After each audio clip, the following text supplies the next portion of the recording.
नमस्कार, आप देख रहे हैं सिटी 24 और मैं हूं आपके साथ खुशबू परमार। आइए नजर डालते हैं शहर की प्रमुख खबरों की ओर। उच्च शिक्षा मंत्री डॉक्टर मोहन यादव ने नवीन स्कैन एनफोर्समेंट पार्क का लोकार्पण किया है। पार्क में सांपों से संबंधित जानकारी आम लोगों को भी उपलब्ध कराई जाएगी। बसंत विहार में सर्प अनुसंधान केंद्र में बनाए गए पार्क में सांपों के अद्भुत संसार, दुनिया के प्रमुख सांपों, उनकी आदतों, व्यवहार, प्रजनन आदि के साथ भारत और मध्य प्रदेश के सांपों पर विशिष्ट जानकारियों से अवगत कराया जाएगा। देश प्रदेश के विषैले सांपों की पहचान, सर्प के काटने से बचाव आदि के साथ संसार के प्रमुख देशों में संस्कृति और सभ्यता के साथ सांपों के जुड़ाव पर मल्टीमीडिया इंफॉर्मेशन के माध्यम से जानकारियां दी जाएगी। Touch and feel of activity corner इसके आकर्षक होंगे। उच्च शिक्षा मंत्री डॉक्टर मोहन यादव के मुख्य आतिथ्य में बसंत विहार में स्थित नवीन स्नैक एनफोर्समेंट पार्क का लोकार्पण किया गया। इस अवसर पर नगर निगम महापौर मुकेश टटवाल, सभापति कलावती यादव, सर्प विशेषज्ञ मुकेश इंगले, विवेक जोशी, ओम जैन, संजय अग्रवाल, परेश कुलकर्णी, मुकेश यादव, क्षेत्रीय पार्षद परमार, पार्षद कैलाश प्रजापत आदि उपस्थित थे। कार्यक्रम का संचालन संजय अग्रवाल ने किया और अंत में आभार परेश कुलकर्णी ने प्रकट भगवान महाराज की जय। किया। इस अवसर पर मोहन यादव पर कहा कि सांपों के संरक्षण एवं मानव जीवन की सर्प डसने से रक्षा हेतु स्नैक एनफोर्समेंट पार्क को निर्मित किया गया है। मनुष्य योनि 84 लाख योनियों में से एक है। सर्प कई प्रकार के होते हैं। उन्होंने कहा कि फन वाले सांप जहरीले होते हैं, कोबरा सांप बहुत जहरीला होता है। शिव की नगरी में सर्प उद्यान बनाने की योजना पहले से चली आ रही थी। उन्होंने कहा कि सर्वाधिक जहरीले सांप 4 प्रकार के होते हैं। इसमें कोबरा, चकते वाली, डीवर, करेत एवं किंग कोबरा है। उन्होंने सर्पों के बारे में विस्तार से जानकारी दी और कहा कि आधुनिक साइंस को समझने का प्रयास किया जाएगा। यह उद्यान रेस्क्यू सेंटर भी होगा। सांपों की जान बचाने का काम सांप पकड़ने वाले कालबेलिए समुदाय को भी जोड़ा जाएगा। कालबेलिए समाज को रोजगार मिले, इस हेतु उन्हें सांपों को पकड़वाने का काम कर उनकी जान बचाने का प्रयास किया जाएगा। जैसा मनुष्य का स्वभाव होता है, ऐसे ही सर्प का भी स्वभाव होता है। सांप को भी कोई सांप साधु स्वभाव का होता है, कोई गुस्सेल प्रवृत्ति का होता है, कोई बालक जैसा चंचल होता है। वो लगते सब एक जैसे ही, लेकिन इनकी अपनी विशेषता है। उसी प्रकार से अगर आपने से कहा कि सब सांप जहरीले नहीं होते, ये सरल बात है, लेकिन मैं आपको कुछ जानकारी देता हूं कि जितने भी फन वाले सांप हैं ये सब जहरीले। और खास बात ये भी है कि ये इनका भाग्य भी कहो, दुर्भाग्य भी कहो, सांप के बच्चों को उनकी मां कभी दूध नहीं पिलाती। इनको अवेरने के लिए भी कितना कठिन मामला। नगर निगम द्वारा हीरामल के कुंड में क्रेन के माध्यम से करवाए जा रहे हैं गणेश विसर्जन। बड़ी प्रतिमा के लिए रखा गया है रथ। उज्जैन के हीरामल के कुंड में नगर निगम द्वारा गणेश प्रतिमा विसर्जन के लिए व्यवस्था की गई है। यहां नगर निगम की टीम के साथ पुलिस प्रशासन का अमला तैनात किया गया है। एक रथ खड़ा किया गया है जिसमें बड़ी गणेश प्रतिमा रखी जा रही है, वहीं छोटी प्रतिमा क्रेन के माध्यम से कुंड में विसर्जित की जा रही है। पूजन अर्चन के लिए अलग से स्टॉल बनाए गए हैं। यहाँ बड़ी संख्या में भक्त पहुंच रहे हैं। आज अनंत चौदस का कार्यक्रम है। यहाँ पर हीरामल के कुंड में गणेश विसर्जन की व्यवस्था की गई है। सुरक्षा के क्या पुख्ता इंतजाम है और किस प्रकार गणेश विसर्जन किया जा रहा है? देखिए, आप सबको पता है कि आज अनंत चतुर्दशी का त्यौहार है। 10 दिन के बाद गणेश विसर्जन का प्रोग्राम है। शहर में या शहर के आसपास जो भी गणेश बैठाए गए थे, घर में हो, गली में हो, मोहल्लों में, उनका आज विसर्जन का दिन है। तो बहुत सारे शहर के लोग यहाँ पर गणेश जी लेके, कोई बाइक से लेकर आ रहा, कोई कार से लेकर आ रहा है, कोई मोटरसाइकिल से लेके आ रहे हैं। तो उनकी सुरक्षा की दृष्टि से पुलिस और नगर निगम की टीम द्वारा यहाँ सुरक्षा व्यवस्था की गई। टेंट लगाए गए हैं, माइक और पी इक्विपमेंट सिस्टम लगाए गए। सुरक्षा की दृष्टि से 3 थानों का यहाँ बल लगाया गया है। NDRF का बल है, होमगार्ड का बल है और सभी लोगों को बार बार समझाई दी जाती है कि पानी के किनारे ना जाएं। और यहाँ पर एक नगर निगम के द्वारा जो बड़ी व्यवस्था की गई कि क्रेन लगा गई है। क्रेन में बड़ी सभी मूर्ति इकट्ठी करके शांतिपूर्वक श्रद्धा के साथ उनको पानी में विसर्जित की जा रही हैं। सुरक्षा के पुख्ता इंतजाम है और अभी तक सही चल रहा है। SI Gopal Singh Rathore, 2IC Dewas gate. आज आप गणेश जी विसर्जन करने आए हैं, कहाँ के गणेश जी हैं और क्या आपकी मनोकामना आपने 10 दिनों में बाबा से रखी है? ये जोन क्रमांक 5 उज्जैन नगर पालिका निगम के गणेश जी हैं। प्रतिवर्ष अनुसार इस वर्ष भी हमने गणेश जी की स्थापना की थी और 10 दिन खूब सेवा चाकरी की बाबा की। मन्नत ये है कि हमेशा सुख शांति बने रहे परिवार में उन्नति रहे। बाबा महाकाल की नगरी में किसी प्रकार की कोई विपत्ता नहीं है। आपके नगर निगम के द्वारा एक उचित व्यवस्था यहाँ पे गणेश विसर्जन के लिए की गई है। जी, किस प्रकार की व्यवस्था है? व्यवस्था यानी कि सार्थक है। पिछली बार भी अच्छी पहल थी, इस बार और बढ़िया पहल है। इसका सभी शहरवासियों को इसका प्रेरणा लेके जो नगर निगम ने स्थान नियत किए हैं उसी स्थान पर प्रतिमा विसर्जन करना चाहिए। आपका नाम? बबलू पत्रोड़। राष्ट्रपति द्रौपदी मुर्मू श्री महाकाल महालोक से हुई विकास से प्रभावित। उन्होंने इंदौर में लोक के मॉडल का अवलोकन किया है। राष्ट्रपति द्रौपदी मुर्मू श्री महाकाल महालोक में हुए विकास से प्रभावित हुई हैं। उन्होंने शहर के दूरदर्शी दृष्टिकोण और उनकी स्मार्ट सिटी पहल के क्रियान्वयन की सराहना की। राष्ट्रपति ने गत दिवस इंडिया स्मार्ट सिटी कॉन्क्लेव में श्री महाकाल लोक के मॉडल का अवलोकन किया। राष्ट्रपति मुर्मू ने अवलोकन के बाद कहा, उज्जैन का श्री महाकाल महालोक अपने शहरी स्थानों को नया करने और बदलने की भारत की क्षमता का एक प्रमाण है। स्थिरता और स्मार्ट समाधानों के लिए शहर की प्रतिबद्धता वास्तव में सराहनीय है। भारत के स्मार्ट सिटी मिशन में अहम भूमिका निभाने वाले मंत्री हरदीप सिंह पुरी ने भी उज्जैन के प्रयासों की सराहना की। उन्होंने नागरिकों के जीवन की गुणवत्ता बढ़ाने और देश के समग्र विकास में योगदान देने में ऐसी परियोजनाओं के महत्व पर जोर दिया। इंडिया स्मार्ट सिटी कॉन्क्लेव 2023 में इंदौर में 100 नवीन परियोजनाओं का प्रदर्शन किया गया है। इंडिया स्मार्ट सिटी कॉन्क्लेव 2023 देश की उल्लेखनीय शहरी विकास में की गई पहल को उजागर करने वाला एक प्रमुख कार्यक्रम मध्य प्रदेश के इंदौर में आयोजित किया गया था। इस कार्यक्रम में पूरे भारत से 100 स्मार्ट शहरों की भागीदारी की गई, जिन्होंने शहरी परिदृश्य को बदलने के उद्देश्य से अपनी अग्रणी परियोजनाओं का प्रदर्शन किया। कार्यक्रम में आए प्रदेश के राज्यपाल मंगूभाई पटेल और मुख्यमंत्री शिवराज सिंह चौहान ने मध्य प्रदेश के शहरों को स्मार्ट सिटी, टिकाऊ और तकनीकी रूप से उन्नत शहरी केंद्रों के रूप में विकसित करने की अपनी प्रतिबद्धता दोहराई। उन्होंने राष्ट्रपति मुर्मू की यात्रा के लिए उनका आभार व्यक्त किया। राष्ट्रपति की यात्रा के दौरान उज्जैन स्मार्ट सिटी के कार्यकारी निदेशक रोशन कुमार सिंह और मुख्य कार्यकारी अधिकारी आशीष कुमार पाठक अपनी टीम के साथ उपस्थित थे। उज्जैन में नाबालिग के साथ हुई दुष्कर्म की घटना के बाद बार एसोसिएशन के वकीलों ने लिया निर्णय, आरोपियों की कोई भी वकील पैरवी नहीं करेगा। उज्जैन में 12 साल की नाबालिग के साथ दुष्कर्म घटना को लेकर सभी को झंझोड़ कर रख दिया है। आपको बता दें कि पूरी घटनाक्रम में पुलिस ने देर रात खुलासा भी कर दिया। वहीं पूरे मामले को लेकर बार एसोसिएशन के अध्यक्ष अशोक यादव ने बताया कि ऐसे आरोपियों की बार एसोसिएशन का कोई भी सदस्य आरोपियों की पैरवी नहीं करेगा। साथ ही ऐसे आरोपियों को कड़ी सजा होनी चाहिए। वहीं पूरी घटना को लेकर बार एसोसिएशन के अध्यक्ष अशोक यादव ने निंदा करते हुए पुलिस से भी मांग की है कि ऐसे आरोपी पर कड़ी कार्रवाई होनी चाहिए। साथ ही उन्होंने बताया कि बार एसोसिएशन का कोई भी सदस्य आरोपियों की पैरवी नहीं करेगा। साथ ही बार एसोसिएशन के सदस्य अशोक यादव ने बताया कि हम कोशिश करेंगे कि ऐसे लोगों को फांसी की सजा हो, ताकि जिससे समाज में एक संदेश जाए और महिलाओं के साथ आने वाले समय में इस तरह की कोई भी घटना ना हो।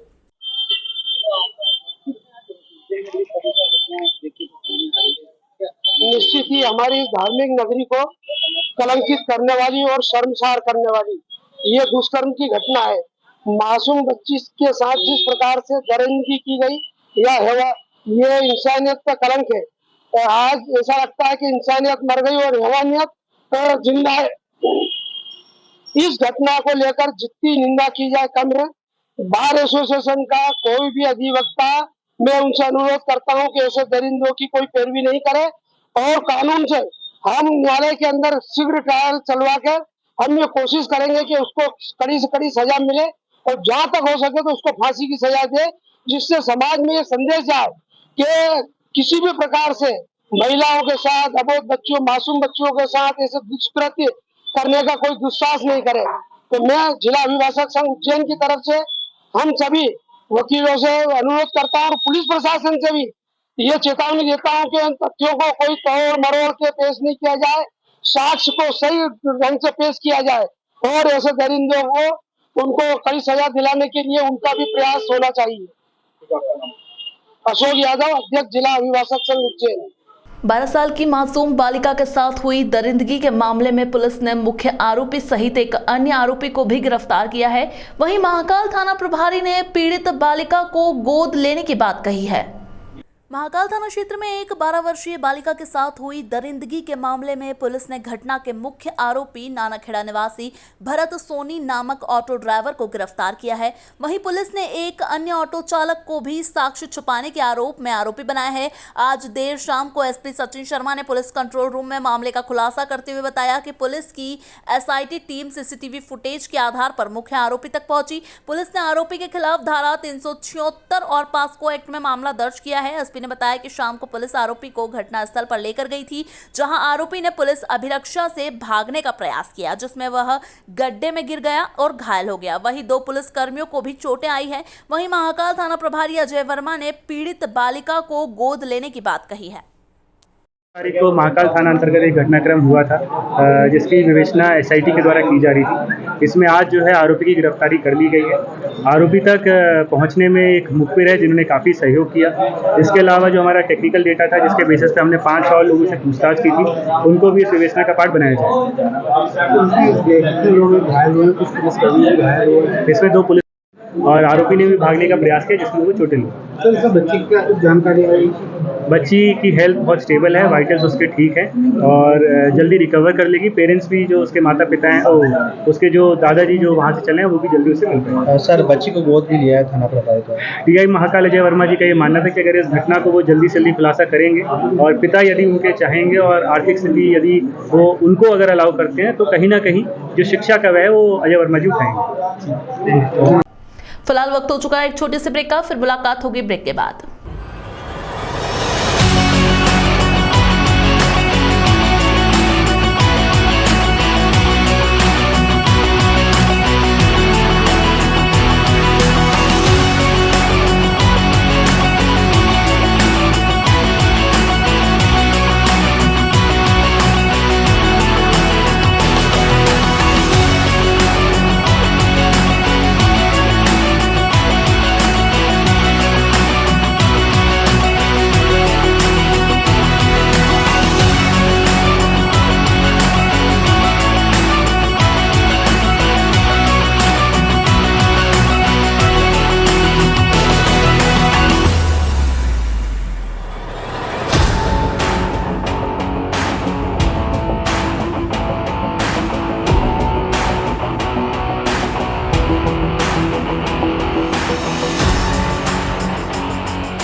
आइए ब्रेक के बाद एक बार फिर आप सभी दर्शकों का स्वागत है। आइए नजर डालते हैं शहर की प्रमुख खबरों की ओर। शुक्रवार से शुरू हुए श्राद्ध पक्ष में उज्जैन के गया कोठा पर पितृकर्म करने वालों का तांता लगा रहा। भादो माह की पूर्णिमा पर शुक्रवार से श्राद्ध पक्ष की शुरुआत हो गई है। पहले दिन गया कोठा पर पितृकर्म करने वाले श्रद्धालुओं का तांता लगा रहा। प्रतिपदा तिथि पर रविवार से शिप्रा के सिद्धवट पर रामघाट पर आस्था उमड़ेगी। ज्योतिषाचार्य पंडित अमर डब्बावाला ने बताया, श्राद्ध पक्ष के पहले दिन महालय श्राद्ध होता है, अर्थात परिजन अपने पूर्वजों को पहली बार श्राद्ध में शामिल करते हैं। पूर्णिमा पर गया कोठा तीर्थ पर महालय श्राद्ध कराने वाले श्रद्धालु बड़ी संख्या में पहुंचे। हालांकि पौराणिक व धर्मशास्त्रीय मान्यता में श्राद्ध की अलग अलग परंपरा बताई गई है। इसमें श्राद्ध तिथि व तीर्थ विशेष महत्व रखता है। महालय श्राद्ध तीसरे, 5वें, 7वें, 9वें तथा 11वें वर्ष में किया जाता है। जिन परिवारों में पूर्वज की मृत्यु जिस तिथि पर हुई है, उन्हें उसी तिथि पर श्राद्ध में शामिल किया जाना चाहिए। वैसे प्रयास ये होना चाहिए कि तीसरे वर्ष में महालय श्राद्ध की तिथि संपादित कर ली जाए। अपने पितरों के निमित्त तर्पण विधान, विष्णु पूजन व पिंडदान के साथ धूप ध्यान की विधि तीर्थ श्राद्ध कहलाती है। यह समस्त पितरों के निमित्त होता है। जिस दिन विशेष पितरों की तिथि होती है, उस दिन तीर्थ श्राद्ध करना चाहिए। श्राद्ध पक्ष के 16 दिन तीर्थ श्राद्ध के लिए माने गए हैं। पितरों की तिथि अथवा योग संयोग विशेष पर किया गया श्राद्ध पार्वण श्राद्ध की श्रेणी में आता है। कोई पर्व जैसे सर्वपित्र अमावस्या, सोमवती अमावस्या, शनिश्चरी अमावस्या आदि महापर्व पर पार्वव श्राद्ध किया जाता है।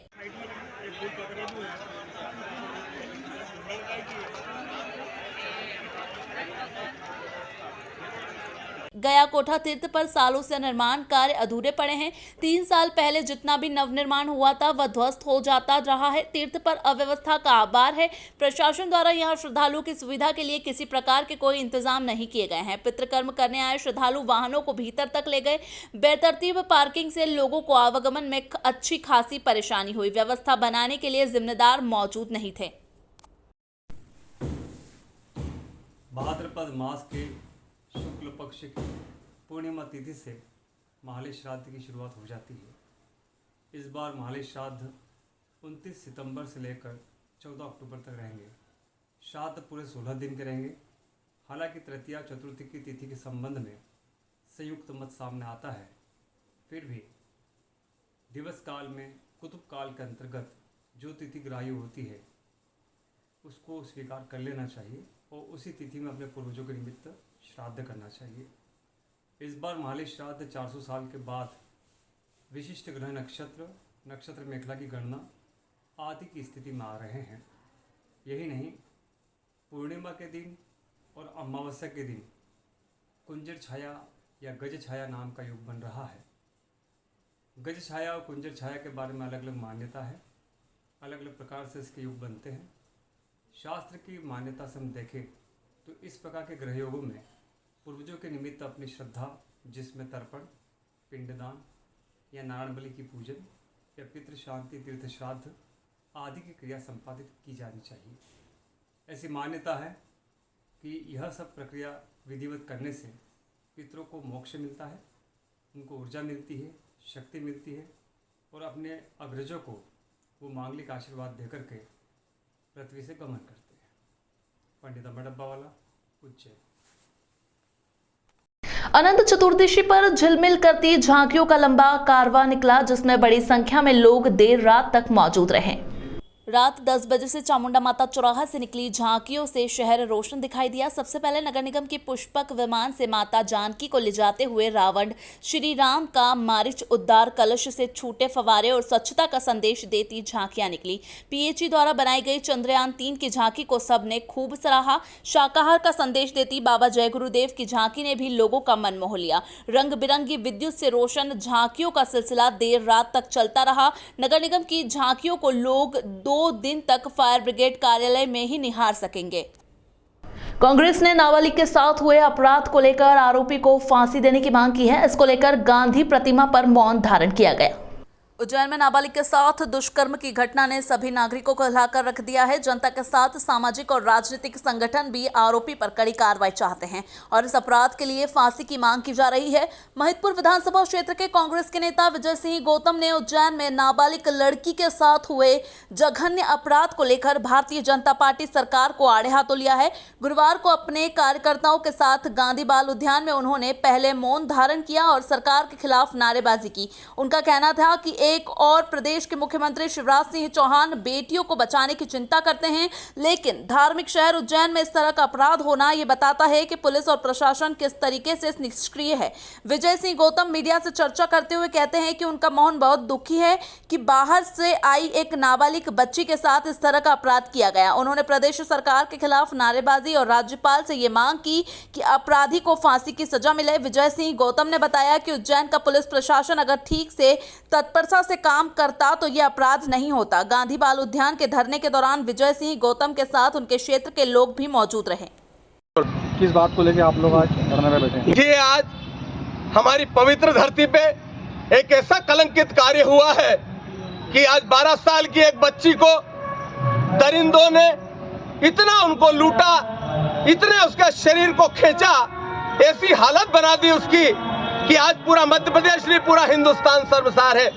आज हम लोग महात्मा गांधी के सामने, जिसने इस देश को आजादी दिलाई, जिसने अहिंसा के उस पुरोधा का काम किया, आज उसी के सामने हमने एक गुहार की है कि हे बापू, आज आपके देश में एक ऐसी अबला के साथ अत्याचार हुआ है, अन्याय हुआ है। 12 साल की एक बच्ची के साथ में इन दरिंदों ने उसको खींचा है, उसके मांस को नोचा है। कानून और व्यवस्था की धज्जियां उड़ गई, कानून और व्यवस्था समाप्त हो गई, कानून और व्यवस्था का कोई राज नहीं है। यहाँ पे भारतीय जनता पार्टी के इस नकारा सरकार में इस तरह के जो कृत्य हुए हैं, पुरजोर हम आज भारतीय होने के नाते इस बात का विरोध करते हैं कि प्रभु, ये भगवान है हमारे, ये हमारे आदर्श है, जिसने इस देश को आजाद कराया है। मांग करते हैं आप? आज हम ये मांग करते हैं कि उन दरिंदों की जल्दी से जल्दी गिरफ्तारी हो, उन दरिंदों को फांसी पे लटकाया जाए और ऐसी घटनाओं की पुनरावृत्ति हमारे इस सिद्ध क्षेत्र में, इस अवंतिका में, इस महाकाल की नगरी में नहीं होना चाहिए। और यह पूरा देश मांग करता है, पूरा राज्य मांग करता है। उज्जैन में हुई नाबालिग के साथ दुष्कर्म की घटना के बाद आरोपी ऑटो चालक के पिता ने कहा उसके बेटे को मिलनी चाहिए कड़ी सजा। उज्जैन में 12 साल की नाबालिग बच्ची के साथ दुष्कर्म की घटना को लेकर पूरे शहर को झंझोड़ कर रख दिया है। वहीं पूरे मामले में पुलिस ने कार्रवाई करते हुए कई आरोपियों को हिरासत में लिया है। आपको बता दें कि पूरी घटना के बाद आरोपी ऑटो चालक के पिता ने भी घटना की निंदा करते हुए कहा कि अगर उसके बेटे ने अपराध किया है तो उसकी कड़ी सजा उसको मिलनी चाहिए। वहीं आरोपी के पिता ने रोते हुए कहा कि मुझे जानकारी होती तो मैं इसे पुलिस के हवाले कर देता या मैं ही इसे मार देता। आरोपी सहित 3 भाई हैं, एक की मौत हो गई है। आरोपी शाम को 6 बजे के बाद ऑटो चलाने निकल जाता था। रात में ही ऑटो चलाता था। आरोपी के पास ऑटो चलाने का लाइसेंस नहीं था। सामने के जिस तरीके से उसने एक बच्ची के साथ जो दरिंदगी की है, तो कहीं ना कहीं आपको पता होता है ये पूरा घटनाक्रम, तो आप क्या करते हैं? कोई भी बच्ची हुई ऐसा तो होने तो नहीं चाहिए। ऐसे बहुत गलत हुआ है ये। अगर मुझे मालूम होता तो मैं पुलिस के हवाले कर देता इसको, मैं ही मार देता, क्योंकि मेरी तो सारी इज्जत खराब कर दी क्योंकि आप अगर मेरे बच्चे ने करा तो। आप बचपन से यहीं रहे हैं, आपने बहुत नाम कमाया बचपन में लेके। आपके 4 बेटे थे जिसमें एक की डेथ हो चुकी है। ये कब से ऑटो चला रहा था और कहाँ, क्या टाइमिंग था इसका ऑटो का? 6 बजे के लगभग में निकल जाता था ऑटो चलाना ये, और 6-7 बजे करीब रात को 2 बजे के लगभग में आ जाता था ये। कभी 1:30 बजे, कभी 2 बजे, कभी 2:30 बजे। नाइट में गाड़ी चलाता था? नाइट में गाड़ी, क्योंकि इसके करने लाइसेंस नहीं था तो अच्छा, इसलिए वो रात में चलाता था। आगे आ जाओ। कभी आपको ऐसा लगा कि ये इस तरीके की घटना कर सकता है? नहीं, ऐसा कुछ भी नहीं। 200 मीटर घटना के बाद भी ऐसा नहीं लगा कि इसने नहीं, कुछ किया है या नहीं। घर में ही था? हाँ, घर में ही था। ये अगर करता तो भग जाता ये। अच्छा, पहले इसने लड़ाई झगड़े करे थे तो भग गया था ये, पुलिस मेरे को ले गई थी। आनंद पैलेस के सामने से 200 और ये इतना बड़ा कांड कर देता नहीं तो आता ही नहीं साहब ये, और तो हमको और परेशानी में कर जाते। आप क्या चाहते हैं? आप अब यही चाहते साहब, बच्ची किसी की भी हो, मेरी भी अगर होती तो मैं तो यही बोलता कि इसको फांसी दो। अब मेरे बच्चे ने अगर गुनाह करा है तो सजा तो मिलनी चाहिए साहब। क्या नाम है आपका? राजू सोनी। विश्व हृदय दिवस के अवसर पर हार्ट अटैक से कैसे बचा जाए, आइए जानते हैं प्रसिद्ध हृदय रोग विशेषज्ञ डॉक्टर विजय गर्ग से। मैं डॉक्टर विजय गर्ग आप सबको विश्व हृदय दिवस की शुभकामनाएं प्रेषित करता हूं। शुभकामना से मेरा मतलब ये है कि हृदय की बीमारियों के बारे में आप सबको जागरूकता लाना है, क्योंकि आपको भी जानकर आश्चर्य होगा कि आज की तारीख में भी भारतवर्ष में 10 करोड़ लोग दिल की बीमारी से ग्रसित हैं और आने वाले वर्षों में हर तीसरा आदमी दिल की बीमारी से ग्रसित हो जाता है। कई बार हमने देखा कि रात को हमारे साथ खाना खाया, सुबह हमको उनकी शव यात्रा में जाना पड़ता है। 30 साल का जवान आदमी एकदम बैठे बैठे चला जाता है। अभी दोपहर में मुझे एक मरीज आया कि उसके भाई की शादी थी और शादी के रोज़ ही उसको छाती में दर्द हुआ, चला गया। तो कहने का मेरा तात्पर्य यह है कि जो दिल की बीमारी हमारे दादाजी, हमारे पिताजी ने सिखाई थी कि 50 साल के ऊपर की है, अब ये युवाओं को घेर रही है। साथ ही अकस्मात मृत्यु भी बहुत ज़्यादा होने लगी है। तो हमको इस पर कवर करना पड़ेगा और इसके कवर करने के लिए सबसे मुख्य बात यह है कि बहिरा छोड़ दे पर बीड़ी नहीं छोड़े, उसको झुठलाना पड़ेगा। साथ ही स्ट्रेस को कम करना पड़ेगा। अगर हम चाहते हैं कि आज ही हमको मोबाइल मारुति मिल जाए तो वो पॉसिबल नहीं है। आपको अपना काम धीरे धीरे करना पड़ेगा। कम खाएं, गम खाएं, नम जाएं, इसको सीखना पड़ेगा। योगा करना पड़ेगा, ध्यान करना पड़ेगा। अगर आपको डायबिटीज़ है और आपको ब्लड प्रेशर है तो उसको कंट्रोल करना पड़ेगा। अगर आपने अपना सिर्फ ब्लड प्रेशर 5 मिलीमीटर ही कम कर लिया तो आपको 10% हृदय की बीमारी कम हो जाएगी। साथ में मोबाइल का प्रेम भी रात को 9 बजे बाद छोड़ना पड़ेगा और सुबह 8 बजे बाद ही उठाना पड़ेगा, क्योंकि 7 घंटे की शानदार नींद ही हृदय की बीमारियों को कम करती है। कचौरी समय से, चिप्स को छोड़ना पड़ेगा। नमक सिर्फ 7 बटन बराबर रोज़ खाना पड़ेगा। धूप में बैठना पड़ेगा, जिससे हम इस बीमारी को किसी तरह भी विजय प्राप्त कर सकें। कहने का मेरा मतलब ये है कि हृदय की बीमारी जैसा आप आम लोग जानते हैं कि हृदय धमनियों का रोग है, ऐसा नहीं है। इसके साथ साथ हृदय की मांसपेशियों की बीमारी, हृदय की जन्मजात बीमारियां, हृदय की वाल्व की खराबी भी हमारे भारतवर्ष में पाई जाती है। अब एक मुख्य बात आपसे मैं करना चाहूँ, सामान्य आदमी एकदम गिर जाए तो आपको उसका, अगर आप ये 3-4 बातें ध्यान रखेंगे तो उसका हार्ट आप खुद चालू कर सकते हैं। पहली बात, उसको मरीज को लेटा दीजिएगा, उसके कपड़े ढीले कर दीजिएगा, फिर उसको झकझोर करके देखिएगा कि उसमें सांस है कि नहीं। उसके बाद तुरंत आप हॉस्पिटल में फ़ोन करिएगा, जो भी आपके हॉस्पिटल के पास में फ़ोन है, क्योंकि जिससे वो तैयार रहे। फिर बारी आती है उसकी चिन ड्यूटी को ऊपर करिएगा, साथ में उसको गर्दन को थोड़ी टेढ़ी करिएगा। फिर बारी आती है हार्ट कॉम्प्रेशन की। अपने दोनों हाथ उसके छाती के ऊपर रखेगा बीच में और उसको दबाइए 2.5 से 3 इंच।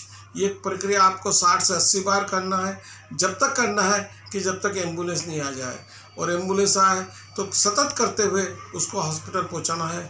मैं आपको विश्वासपूर्वक कह सकता हूं कि 10 से 12% लोगों की जानें आप खुद बचा सकते हैं।